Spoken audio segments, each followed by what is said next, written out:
دوای 7 سەعات کۆبوونەوە لە نێوان وەزارەتی پەروەردە و خوێندنی باڵا و لیژنەی پەروەردە لە پەرلەمانی کوردستان چەند بڕیارێک لەبارەی پرۆسەی خوێندن لە وەزارەتی پەروەردە و خوێندنی باڵا درا. وەزیری پەروەردە ڕایگەیاند وەک وەزارەتی پەروەردە پشتبەستن بە راپۆرتی وەزارەتی تەندروستی پرۆسەی خوێندن دەست پێ دەکەینەوە. ئەو کاتەش بە ژێرە راپۆرتی تەندروستی لەسەر بنەمای ساڵنامەی خوێندن و دانانی خشتەی تاقیکردنەوەکان خۆمان دەگونجێنین لە کاتی دیاریکراودا. کۆبوونەوەی ئەمە لە مەبدەئی ئەنوا بڕیاردراوە لە 2020 لە 2021 کۆبوونەوە بکەینەوە لە لیژنەی باڵای ڕوبەڕووبوونەوەی کۆرۆنا. لەو کۆبوونەوەیە ئەگەر تەقیمی سەحی ڕێگەیدا ئەو پلانانەی خۆمان ئێمە خێنە ڕوەگە تەقیمی سەحی ڕێگەیدا ئەو کاتە دەتوانین باز لەوە بکەین کە لە کۆبوونەوەکە باز لەوەکرێت چی بڕیارە درێ و دەوام بۆ شێوازێک و بۆ چ قۆناغێک دەست پێکاتەوە.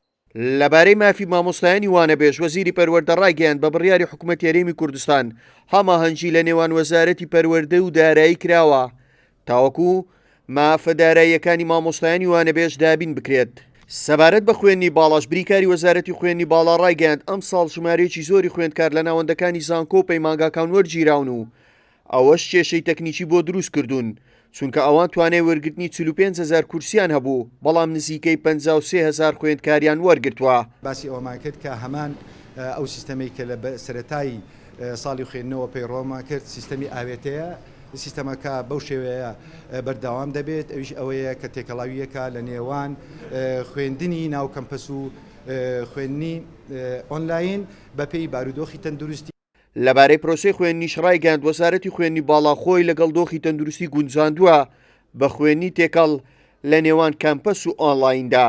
سەرۆکی لیژنەی پەروەردە و خوێندنی باڵاش لە پەرلەمان ڕایگەیاند کرێ خوێندن لە باخچەکانی ساوایان و قوتابخانە تایبەتیەکان و پەیمانگاکانی وەزارەتی پەروەردە و خوێندنی باڵا هەوڵ دەدەین تا ئاستێکی بەرچاو کەم بکەینەوە.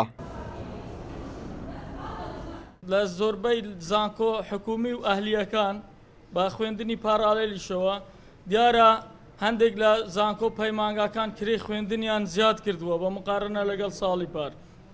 ئەم بڕیارە لە وەزارەتی خوێندنی باڵاوە دەرچوو فەرمانە وەزاریەکە دەرچووە ئەمڕۆ دەڕوات بۆ سەرجەم زانکۆ پەیمانگاکان کە ئەم بڕیارەی کەمکردنەوەی کرێ خوێندن لەسەر ئەو بڕەپارەیە دەبێت کە پار دیاری کراوە نەک ئەوەی ئەو ساڵ کە زیاد کراوە.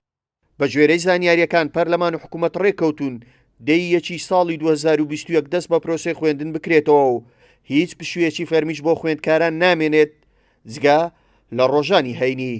هاوکەڕ عەبدوڕەحمان، کورسات نیوز، هەولێر.